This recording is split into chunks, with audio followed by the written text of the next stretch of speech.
ತಮಿಳುನಾಡಿನ ಕಿಂಗ್ ದಳಪತಿ ವಿಜಯ್ ಒಂದೇ ಚುನಾವಣೆಯಲ್ಲಿ ಸಿಎಂ ಪಟ್ಟಕ್ಕೇರಿದ ದಳಪತಿ ವಿಜಯ್ ತಂದೆ ಒಬ್ಬ ಸಕ್ಸಸ್ ಡೈರೆಕ್ಟರ್. ವಿಜಯ್ ತಂದೆಯ ಬಗ್ಗೆ ನಿಮಗೆಷ್ಟು ಗೊತ್ತು? ನಮಸ್ಕಾರ ವೀಕ್ಷಕರೇ, ಸುಪ್ರೀಂ ಟಿವಿ ನ್ಯೂಸ್ಗೆ ಸ್ವಾಗತ. ನಾನು ಅಶ್ವಥ್.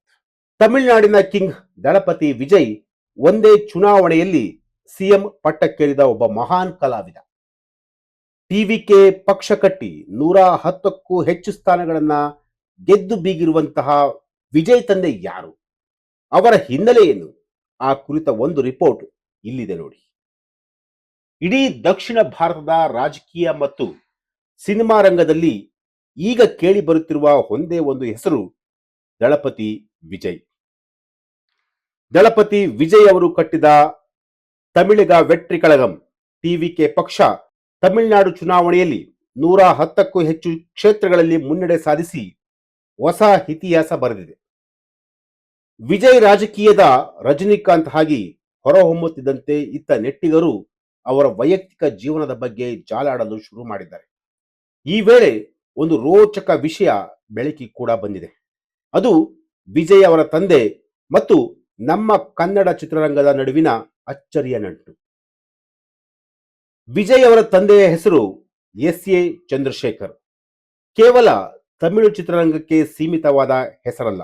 ಮದುರೈ ಮೂಲದ ಕ್ರಿಶ್ಚಿಯನ್ ಕುಟುಂಬದಲ್ಲಿ ಜನಿಸಿದ ಇವರು ಸಿನಿಮಾ ಮೇಲಿನ ಹೆಚ್ಚು ಮೋಹದಿಂದ ಚೆನ್ನೈಗೆ ಬಂದು ಸಣ್ಣ ಪುಟ್ಟ ಕೆಲಸ ಮಾಡಿದರು.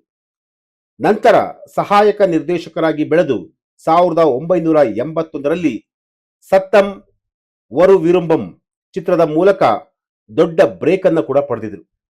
ಆದರೆ ಇವರಿಗೂ ಕರ್ನಾಟಕಕ್ಕೂ ಇರುವ ಸಂಬಂಧ ಎಷ್ಟೋ ಜನರಿಗೆ ತಿಳಿದೇ ಇಲ್ಲ. ಹೌದು, ದಳಪತಿ ವಿಜಯ್ ತಂದೆ ಕನ್ನಡದ ಖ್ಯಾತ ನಿರ್ದೇಶಕರು.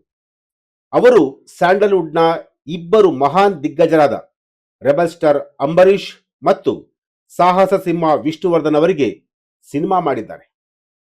ಅಂಬರೀಷ್ ಅವರ ವೃತ್ತಿ ಜೀವನಕ್ಕೆ ಮಾಸ್ ಇಮೇಜ್ ತಂದುಕೊಟ್ಟಂತಹ ನ್ಯಾಯ ಎಲ್ಲಿದೆ, ಗೆದ್ದ ಮಗ, ಹಸಿದ ಹೆಬ್ಬುಲಿ ಸಿನಿಮಾಗಳನ್ನ ನಿರ್ದೇಶಿಸಿದ್ದೇ ಇದೇ ಚಂದ್ರಶೇಖರ್.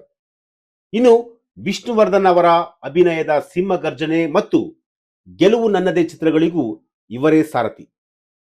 ಸಮಾಜದ ವ್ಯವಸ್ಥೆಯ ವಿರುದ್ಧ ಸಿಡಿದೇಳುವ ಕ್ರಾಂತಿಕಾರಿ ಕಥೆಗಳನ್ನ ಕನ್ನಡದಲ್ಲಿ ಕಟ್ಟಿಕೊಟ್ಟಂತಹ ಹೆಗ್ಗಳಿಕೆ ಚಂದ್ರಶೇಖರ್ ಅವರಿಗೆ ಸಲ್ಲುತ್ತೆ. ಇಂದು ಜಗತ್ತೇ ಮೆಚ್ಚುವ ಸೂಪರ್ ಸ್ಟಾರ್ ವಿಜಯ್ ಅವರನ್ನ ಬೆಳ್ಳಿ ತೆರೆಗೆ ತಂದಿದ್ದು ಇದೇ ಚಂದ್ರಶೇಖರ್ ಅವರು. ವಿಜಯ್ ಬಾಲನಟನಾಗಿ ಮಿಂಚಿದ ಹಲವು ಚಿತ್ರಗಳನ್ನ ಇವರೇ ನಿರ್ದೇಶನ ಕೂಡ ಮಾಡಿದ್ರು. ಅಷ್ಟೇ ಅಲ್ಲ, ವಿಜಯ್ ಅವರನ್ನ ನಾಯಕನನ್ನಾಗಿ ಮಾಡಿ ನಾಲೆಯ ತೀರ್ಪು ಚಿತ್ರದ ಮೂಲಕ ಅದ್ದೂರಿಯಾಗಿ ಲಾಂಚ್ ಕೂಡ ಮಾಡಿದ್ರು. ವಿಜಯ್ ಅವರ ಆರಂಭಿಕ ಯಶಸ್ಸಿನ ಹಿಂದೆ ತಂದೆಯ ಮಾರ್ಗದರ್ಶನ ಮತ್ತು ಅವರ ಗಟ್ಟಿ ಸಿನಿಮಾಗಳ ಶಕ್ತಿ ಇತ್ತು. ಚಂದ್ರಶೇಖರ್ ಅವರ ಪತ್ನಿ ಶೋಭಾ ಚಂದ್ರಶೇಖರ್ ಖ್ಯಾತ ಗಾಯಕಿ ಕೂಡ. ಈ ದಂಪತಿಗೆ ವಿಜಯ್ ಜೊತೆಗೆ ವಿದ್ಯಾ ಎಂಬ ಮಗಳು ಕೂಡ ಇದ್ದಾರೆ. ಆದರೆ ದುರದೃಷ್ಟವಶಾತ್ ವಿದ್ಯಾ ಬಾಲ್ಯದಲ್ಲೇ ಮರಣ ಹೊಂದು ಬಿಡ್ತಾರೆ. ಮಗಳ ನೆನಪಿಗಾಗಿ ಇವರು ವಿದ್ಯಾ ಫಿಗರ್ಸ್ ಎಂಬ ಬ್ಯಾನರ್ ಅಡಿಯಲ್ಲಿ ಸಿನಿಮಾಗಳನ್ನ ನಿರ್ಮಾಣ ಮಾಡಿ ಮಗಳಿಗೆ ಗೌರವ ಸಲ್ಲಿಸ್ತಾ ಇದ್ದಾರೆ.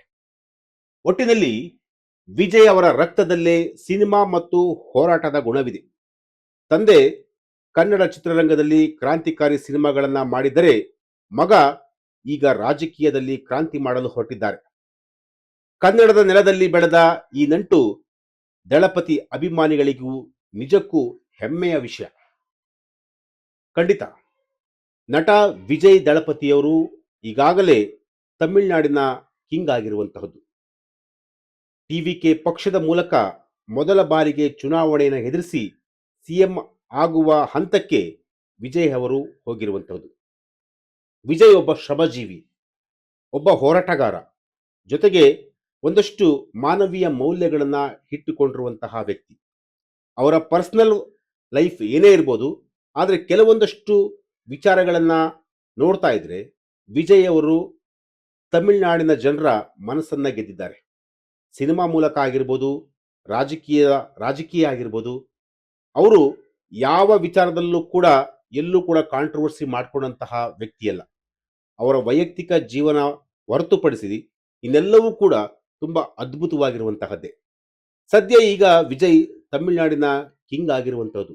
ಎಷ್ಟೋ ಜನರು ಚುನಾವಣೆಯ ಸಮೀಕ್ಷೆಯನ್ನು ನೋಡಿದಂತಹ ಸಂದರ್ಭದಲ್ಲಿ ಕೇವಲ ಕಿಂಗ್ ಮೇಕರ್ ಆಗ್ತಾರೆ, ಕೇವಲ ಒಂದು 10ರಿಂದ 20 ಸೀಟು ಬಂದ್ರೆ ಹೆಚ್ಚೆಚ್ಚು ಅನ್ನೋ ಒಂದು ಮಾತುಗಳು ಕೇಳಿ ಬರ್ತಾ ಇತ್ತು.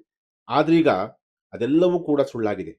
ಈಗ ತಮಿಳುನಾಡಿನ ಕಿಂಗ್ ಆಗಿದ್ದಾರೆ, ತಮಿಳುನಾಡಿನ ಸಿಎಂ ಆಗಿದ್ದಾರೆ. ಟಿವಿಕೆ ಪಕ್ಷದ ಮೂಲಕ ಹೊಸ ಒಂದು ಅಲೆಯನ್ನ ಸೃಷ್ಟಿ ಮಾಡಿದ್ದಾರೆ. ಎಸ್, ಇದು ಇವತ್ತಿನ ಒಂದು ವಿಚಾರ. ನಾಳೆ ಮತ್ತೊಂದು ವಿಚಾರದೊಂದಿಗೆ ನಾನು ನಿಮ್ಮನ್ನ ಭೇಟಿ ಆಗ್ತೀನಿ. ನಿರಂತರ ಸುದ್ದಿಗಾಗಿ ನೋಡ್ತಾ ಇರಿ supreme TV news. Thank you.